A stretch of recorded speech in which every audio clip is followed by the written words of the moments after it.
Pratiwi dengan NPM 18.100.14.32.10.12. Kali ini saya akan menjelaskan materi tentang pola kalimat kadouka. Tapi sebelum masuk ke materi, jangan lupa like dan share video ini jika bermanfaat. Langsung saja masuk ke materi. Nihongo Oshia ni benkyou shimashou. Baik, pada kesempatan ini saya akan menjelaskan tentang pola kalimat bahasa Jepang kadouka. Tata bahasa ini digunakan untuk menyatakan dua atau lebih suatu kemungkinan atau pilihan. Kalau bahasa Indonesianya itu kalimat yang menggunakan atau. Misalnya, pilihan A atau B atau C. Lalu contoh lainnya, dia kemarin datang atau tidak, aku tidak tahu. Nah, dalam bahasa Jepang, maka digunakan tata bahasa kadouka. Jika sebelumnya sudah mempelajari tentang partikel tanyaka, maka tata bahasa ini akan terasa sangat mudah. Tidak ada aturan di sini, bisa ditambahkan kadouka kemana saja, baik ke kata benda, kata sifat, kata kerja, dan juga ke konjungsi manapun, baik versi biasa, maske, maupun bentuk lampau. Jadi, arti kadouka ini, apakah titik-titik atau tidak? Misalnya, apakah enak atau tidak? Apakah cukup atau tidak? Gitu ya. Pola kalimat ini digunakan saat kita tidak yakin akan sesuatu. Terus, biasanya kalimat ini diikuti dengan kata kerja shirimasen, shiranai, wakarimasen, dan wakaranai.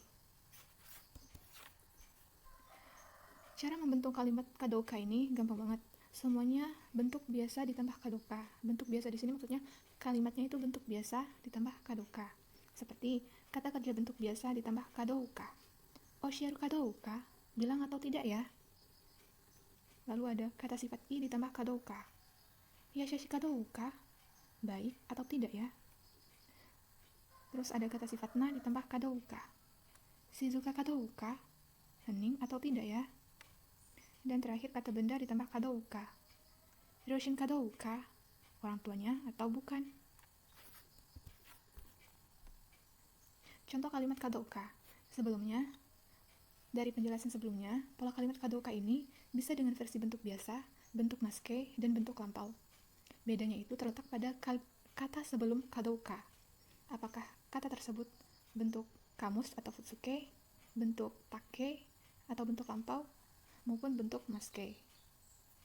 Nah, kali ini saya akan memberi contoh pola kalimat bentuk futsuke dan bentuk take.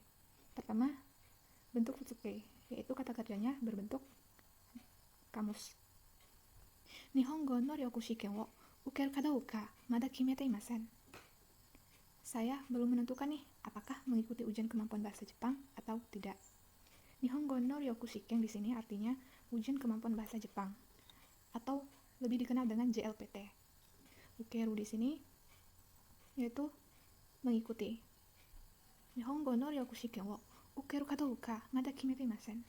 Saya belum menentukan nih, apakah mengikuti ujian kemampuan bahasa Jepang atau tidak.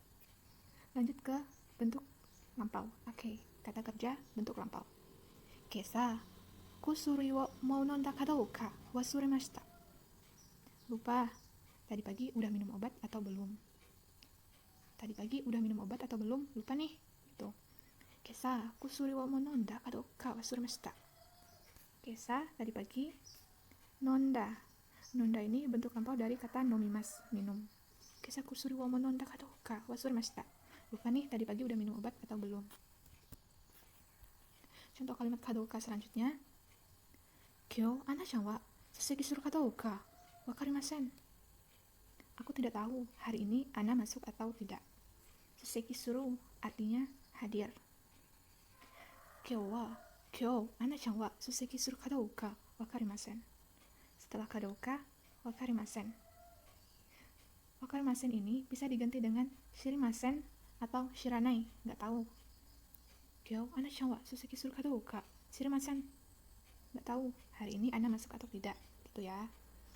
Lanjut ke pola kalimat selanjutnya. Contoh pola kalimat selanjutnya. Mutia-san wa ronbon no wadai wo kimeru kadouka shiritai desu. Mutia-san wa ronbon no wadai wo kimeru kadouka shiritai desu. Aku pengen tahu nih, apakah Mutia sudah menentukan topik skripsinya atau belum. Ronbon artinya tesis atau bisa disebut dengan skripsi. Wadai artinya topik atau subjek. Ronbun no wadai, topik skripsi. Kimeru, kimeru artinya menentukan. Shiritai, shiritai desu, ingin tahu. Mutia-san wa ronbun no wadai wo kimeru ka douka shiritai desu. Aku pengen tahu nih, apakah Mutia sudah menentukan topik skripsinya atau belum. Doa no mae ni okasan ka douka kakunin shite. Itu yang di depan pintu, pastiin dong ibu atau bukan. Jadi situasinya itu ada orang di depan pintu tapi nggak yakin kalau misalnya itu adalah ibunya atau bukan. Jadi timbullah kalimat seperti ini. Doa no mae ni okasan ka douka kakunin shite. Itu yang di depan pintu, pastiin dong ibu atau bukan. Lanjut ke contoh kalimat selanjutnya. Kono hito wa gaikokujin ka douka shiritai ne. Nihongo ga kanpeki dakara. Aku ingin tahu nih, orang ini orang asing atau bukan, karena bahasa Jepangnya sempurna. Kanpeki dakara artinya sempurna atau bagus. Gaikokujin artinya orang asing. Kono hito wa gaikokujin ka douka shiritai ne. Nihongo ga kanpeki dakara. Aku ingin tahu nih, orang ini orang asing atau bukan, karena bahasa Jepangnya sempurna atau bagus. Kono smartphone wa hontou ni atarashi ka douka kiite mimasu. Aku akan coba tanyakan apakah smartphone ini benar-benar baru atau tidak. Hontou ni artinya benar-benar. Kiite mimasu. Kiite mimasu berasal dari kata kiku yang artinya bertanya.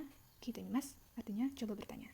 Kono smartphone wa hontou ni atarashi ka douka kiite mimasu. Aku akan coba tanyakan apakah smartphone ini benar-benar baru atau tidak. Kinou no soubetsu kai wa tanoshi ka douka kikimasu. Kinou no soubetsu kai wa tanoshi ka douka kikimasu. Aku akan bertanya, apakah pesta perpisahan kemarin menyenangkan atau tidak. Soubetsu kai artinya pesta perpisahan. Misalnya, di acara sekolah setelah kelulusan atau di kantor yang ada resign, lalu diadakan pesta. Itu namanya soubetsu kai. Tanoshi ka douka.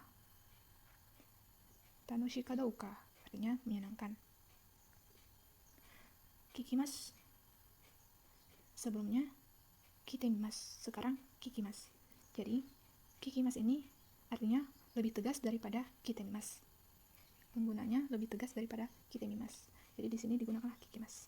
Kinou no wa soubetsu kai wa tanoshi ka douka kikimasu. Aku akan bertanya, apakah pesta perpisahan kemarin menyenangkan atau tidak. Katta zaryou wa jubun ka douka shiranai. Katta zaryou wa jubun ka douka shiranai. Aku tidak tahu apakah bahan-bahan yang sudah dibeli cukup atau tidak. Zaryou artinya bahan-bahan. Jubun artinya cukup. Katta zaryou wa jubun ka douka shiranai. Aku tidak tahu apakah bahan-bahan yang sudah dibeli cukup atau tidak. Hai, owarimashita. Terima kasih sudah melihat video ini. Jangan lupa like, subscribe, dan share video ini jika bermanfaat. Nihongo wa oshia ni benkyou shite kurete arigatou gozaimashita. Sayonara.